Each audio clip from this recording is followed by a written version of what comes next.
Donc j'ai renommé mon Jupyter Notebook, je l'ai appelé Régression linéaire 2. Pourquoi? Parce que dans le premier set de vidéos, je vous ai expliqué un peu le concept de ce que c'était une régression linéaire, en vous disant qu'ensuite, pour aller plus loin et pour utiliser la régression linéaire, une chose à retenir, c'est qu'il faut que le coefficient de corrélation soit suffisamment haut pour justifier le fait qu'il y ait effectivement une corrélation entre une variable, donc graphiquement ça correspondrait à un axe avec un autre. Donc soit je dis qu'il faut qu'il y ait une corrélation entre l'axe X et l'axe Y si je l'ai affiché en format, on va dire, graphique, en scatterplot, donc nuage de points, mais on va dire plutôt que dans mon dataset, dans le cadre de mon dataset, est-ce qu'il y a une corrélation entre cette colonne et cette colonne?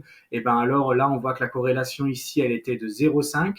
Elle est comprise, on va dire, pile au milieu entre 0 et 1, donc ça va. Par contre, là, je vous ai généré un autre dataset où le coefficient de corrélation était de moins 0,0, et donc là, on est vraiment proche de 0. Donc ça veut dire qu'ici, on peut arrêter le travail de régression linéaire parce qu'on ne pourra pas faire de projection, parce que c'est impossible avec un jeu de données comme ça d'arriver à utiliser des applications de régression linéaire. Et donc, dans ce Jupyter Notebook numéro 2, c'est pour vous montrer les applications. Donc, je ne vais plus vous expliquer ce que c'est, parce que je pense que vous l'avez à peu près compris. Maintenant, je vous montre les applications qu'on peut faire. Il y a une première application que je vous ai montrée. Je vais juste vous la réexpliquer. Une application qu'on peut faire avec une régression linéaire quand on estime qu'il y a suffisamment de corrélation d'une variable avec une autre, c'est de pouvoir, on va dire, euh, projeter des valeurs soit dans le futur, si on est dans une série chronologique par exemple, ou pour prévoir ce qui risque de se passer, ou alors projeter des valeurs qui ne sont pas encore existantes dans le dataset.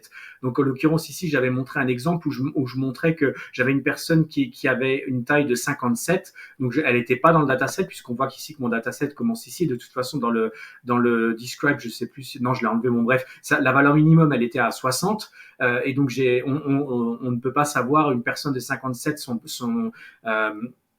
son poids théorique, mais maintenant on peut, avec le coefficient de corrélation, enfin avec la régression linéaire, on peut le faire puisqu'on a le coefficient directeur de la droite et l'ordonnée à l'origine, donc on suffit de faire ça. Donc c'est la première application, c'est ça, c'est quand vous avez donc tout qui est fait et que vous voyez que vous avez un bon coefficient de corrélation entre vos deux variables, et ben vous pouvez appliquer, par exemple là, moi j'ai donc mon dataset hauteur et poids, il y a des valeurs dedans. S'il y a une valeur qui n'existe pas dans ma colonne poids, et ben je peux lui appliquer et il va me dire la corrélation qu'il devrait y avoir en fonction de la taille, ou inversement, si je lui donne une taille qui n'était pas dans mon dataset, il va appliquer la corrélation pour me mettre le poids. Je pense que vous voyez l'idée. Donc c'est la première application, c'est pour aller projeter des valeurs inexistantes. Ça, c'était pour la première application. Et maintenant, dans la deuxième vidéo, je vais vous montrer une deuxième application.